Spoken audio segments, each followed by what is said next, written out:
Kalau orang baru kawin 1 bulan 2 bulan nggak mungkin bilang istrinya mukanya nggak terlalu cantik gitu ya. Pasti cantiknya luar biasa. Tapi kan kita tahu juga fakta angka perceraian tetap tinggi. Artinya menyatukan dua manusia dan kemudian bulan madu semuanya indah itu saja bisa berpisah. Apalagi yang kemudian ikatannya didasarkan pada kepentingan. Bagaimana agar generasi muda itu bisa tampil ke depan. Pak Prabowo ini kan misal 2009, kalau beliau mau lanjut kita dukung. Untuk di 2029 peluang Mas Ahaye menjadi cawapres? Kami tidak membahas itu karena Bismillah, assalamualaikum guys, jumpa lagi di channel Jurnal Terupdate. Langkah status politik SBY kali ini keren sekali. Ahaye di Pilpres 2029 sepertinya berpotensi menjadi wakil presiden guys. Tidak perlu berlama-lama, untuk lebih jelasnya langsung saja kita simak bersama-sama analisa dari pengamat politik Junarto Wijaya ini guys. Bismillah. Ada apa sih? Kok ini kayaknya sudah 3 setidaknya yang bilang mendukung Pak Prabowo di Pilpres 2029. Baru juga 6 bulan. Pertama fenomena bulan maldu aja Sylvia. Kalau orang baru kawin 1 bulan 2 bulan nggak mungkin bilang istrinya mukanya nggak terlalu cantik gitu ya. Pasti cantiknya luar biasa. Tapi kan kita tahu juga fakta angka perceraian tetap tinggi. Artinya ketika menyatukan dua manusia dan kemudian bulan madu semuanya indah itu saja bisa berpisah. Apalagi yang kemudian ikatannya didasarkan pada kepentingan seperti dalam politik. Yang kedua, fakta empiris juga, ini simptom dari periode pertama. Sehingga semua stakeholder yang tergabung dalam kekuasaan itu memiliki sebuah hipotesa kayaknya masih kuat nih nanti. Entah karena faktor kita pegang logistik, kita pegang kekuasaan, kita pegang perangkat kekuasaan, sampai kemudian yang sifatnya positif, kayaknya kerjanya bagus nih. Saya berharap seperti itu, pola pikir dari teman-teman yang pendukung koalisi. Tapi poin paling penting kan sebenarnya adalah pujian-pujian dari efek bulan madu ini sudah dijawab oleh Pak Prabowo sebagai pasangan dari PAN, Demokrat, dan Golkar. Nggak usah puji gue terlalu berlebihan, karena gue belum tentu maju. Kalau gue jelek, gue nggak mau maju lagi nih. Jadi menurut saya harusnya ya sudah di stop narasi ini. Jadi saya setuju dengan Bang Doli, tapi jangan rakyat pengamat sama netizen yang disuruh stop. Kau yang memulai, kau yang mengakhiri. Yang ngomong PAN, yang ngomong Golkar, yang ngomong Demokrat. Terus kita yang disuruh stop. Mereka juga yang kemudian harus membangun sebuah narasi baru. Karena paling penting, jangan sampai pertama ini kan sudah terlalu prematur ya. Kalau umpama sepak bola, ini baru menit 6, kemudian sudah bisa diklaim siapa pemenang seakan-akan bahwa dia pasti bagus. Yang kedua, yang paling penting adalah logika bahwa harus logika bahwa harus beliau. Ini akan membuat siapapun memimpinnya malas kerja.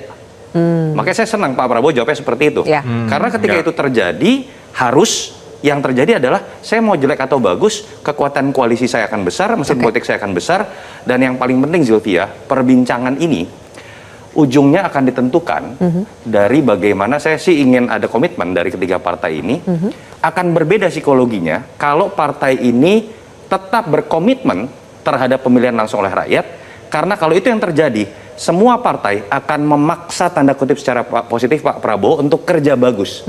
Tapi kalau komitmen itu tidak bisa dipegang dan mereka berpikir untuk misalnya pemilihan oleh MPR lah dan segala macam, mungkin mereka tidak perlu berpikir lagi. Memangnya ada gejala itu ya, Mas Toto ya? Pak Prabowo sudah mengatakan dengan jelas dalam konteks pilkada bahwa pilkada seharusnya tidak perlu langsung karena alasan mahal. Ini jangan dilihat hanya pilkada loh. Kalau logika itu diberlakukan di pilkada, bisa dan jadi bagaimana menerjemahkan presidensial seperti itu, sangat mungkin di level pilpres pun akan dilakukan seperti itu. Jadi justru yang kita butuhkan adalah komitmen. Makanya nanti Sylvia nanya komitmennya seperti apa kepada 3 partai ini. Nggak usah pakai saya, langsung dengar kok mereka. Sambil dijawab itu nanti, tapi saya ingin memutarkan jawaban dari Pak Zulhas. Oke lah, capres kita udah bisa bilang kita stop membahasnya. Tapi kenapa sih kalau cawapres tidak mau dibahas sekarang? Coba kita simak dulu pernyataan dari Pak Zulhas berikut ini. Saya juga sampaikan kepada Pak Prabowo, yang penting buat saya Pak, partai saya besar. Itu yang paling penting. Kalau capres silakan, kalau wapres kita bisa. Iya kan? Kita bicara. Kalau capres silakan, kalau wapres kita bicarakan. Kenapa begitu, Mas Viva? Karena secara historis menjadi calon wakil presiden itu kebanyakan bukan dari sisi elektoral. Itu beberapa sejarah telah membuktikan bahwa calon wakil presiden itu memiliki logika yang spesifik ya. Apalagi untuk periode kedua. Misalnya dari aspek kewilayahan, kemudian dari aspek kultural, dari aspek sosiologis, dan lain sebagainya. Jadi menjadi calon wakil presiden, ya nantilah, tidak usah kemudian didiskusikan. Bang Zulkifli Hasan sebagai Ketua Umum PAN itu membuka diri loh. Silakan bagi kader-kader PAN untuk mencalonkan. Silakan berlomba-lomba untuk berbakti kepada negara, berbakti kepada masyarakat. Jadi artinya Bang Zulkifli Hasan itu sangat berpikir terbuka. Kepentingan dari Bang Zulkifli Hasan itu pemerintah bisa berjalan dengan baik dan benar, bagus, dan Partai Amanat Nasional bisa nambah kursi dan nambah suara. Itu intinya di situ. Dan mengincar kursi cawapres? Oh, nanti tergantung pada dinamika pada masa akhir periode pendaftaran. Karena begini, masing-masing partai kan memiliki kebijakan sendiri-sendiri. Kayak PDIP itu saya rasa pasti akan mencalonkan kadernya sendiri. Tapi ya artinya, kan? Itu ya kan. Kalau kemudian Golkar, PAN, Partai Demokrat itu kan santai saja gitu. Soal calon wakil presiden.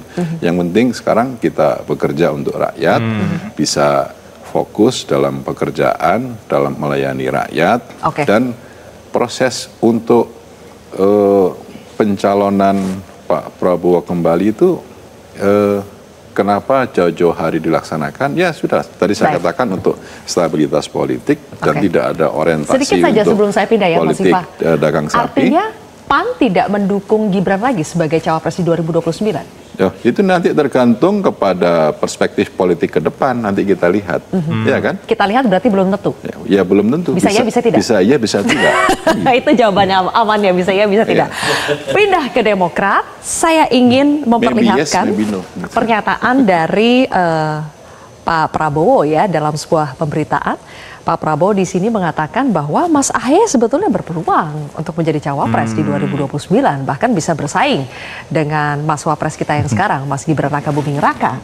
Ini nih, Prabowo sebut Ahaye dan Gibran berpotensi bersaing dalam Pilpres di masa depan. Konteksnya bersaing sebagai cawapres ya. Pertanyaan saya, apakah Demokrat akan mengejar peluang itu? Memanfaatkan peluang itu sebaik-baiknya? Ya, pertama begini, ini Pak Prabowo ini kan luar biasa ya sebagai seorang presiden, bisa melihat dan punya semangat bagaimana agar generasi muda itu bisa tampil ke depan. Ini pemikiran beliau itu jauh ke depan gitu, makanya dengan Mas Ahaye, dengan misalnya Mas Gibran, dan juga di teman-teman di Gerindra banyak yang muda-muda juga. Di kabinet kan juga banyak banget nih yang masih muda nih, terbilang muda, kemudian ternyata dalam 6 bulan bisa catch up kok, ternyata bisa bagus kok bekerjanya. Nah ini kan bagaimana visi seorang Pak Prabowo begitu, melihat generasi muda ini akan memimpin Indonesia ke depannya. Tapi kalau kita berbicara mengenai perbincangan apa yang disampaikan oleh Pak Prabowo itu, kalau kami melihatnya dan menyorotinya lebih pada dalam konteks Pilpres ya. Bukan dalam konteks cawapresnya, tapi mungkin sebagai capres gitu. Iya, kami melihatnya sebagai capres, dan bagi kami capresnya itu ya setelah Pak Prabowo. Pak Prabowo ini kan misal 2029 kalau beliau mau lanjut kita dukung. Iya kan? Setelahnya di 2000 kan akan selesai. Kan 2 periode konstitusi ya, 2034 bagi kami. Bang Vivat bisa aja maju jadi calon presiden, Bang Doli bisa maju jadi calon presiden. Jadi Demokrat lebih maju lagi nih, berpikiran ke 2034. Bukan, kita jadi Mas Ahaye capres di 2034. Kami melihat konteksnya Pak Prabowo seperti itu gitu. Tetapi hari ini yang kami bicarakan, diskusikan, tidak pernah bicara nanti nyapres ya, tidak ada. Jadi cawapres ya, nggak ada. Mas Ahaye dalam setiap kesempatan resmi, tertutup, terbuka, dimanapun selalu menyampaikan kepada para kader, termasuk kami-kami yang hampir setiap hari bersama beliau, kita fokus untuk rakyat, kita sukseskan perjuangan pemerintahan Presiden Prabowo itu satu. Untuk di 2029 peluang Mas Ahaye menjadi cawapres? Kami tidak membahas itu karena poin kedua yang Mas Ahaye tekankan, kita ingin masuk minimal partai 5 besar di pileg. Karena harga diri partai itu kan tentu di pileg gitu. Bukan hanya di pilpres. Menang pilpres perlu, tapi kan kami juga ingin suara kami yang hari ini nomor 8 di DPR RI, ya bolehlah nanti beda-beda tipis gitu ya. Kita sama-sama 60, 70, itu yang kita Pan mau targetnya kejar 4 kursinya. besar, Demokrat targetnya 5 besar. Iya. Dan sama-sama belum membahas cawapres. Iya, karena ini penting. Kenapa? Ya. Karena makin banyak kursi kami di DPR RI, akan makin banyak masyarakat yang juga bisa kami layani gitu dan perjuangkan aspirasinya. Baik. Selain di eksekutif, di legislatifnya juga besar kan makin baik ini. Oke, Bang Zaki. Mendukung Pak Prabowo tentunya Oke. di 2029. Apakah Bang Doli? Oke guys, jadi baru-baru ini Partai Demokrat mengaku tidak punya pilihan selain mendukung Presiden Prabowo Subianto untuk kembali menjadi calon presiden di Pilpres 2029. Hal itu diungkap oleh Kepala Badan Komunikasi Strategis Demokrat, Herzaki Mahendra Putra, saat di kantor DPP Partai Demokrat, Menteng, Jakarta.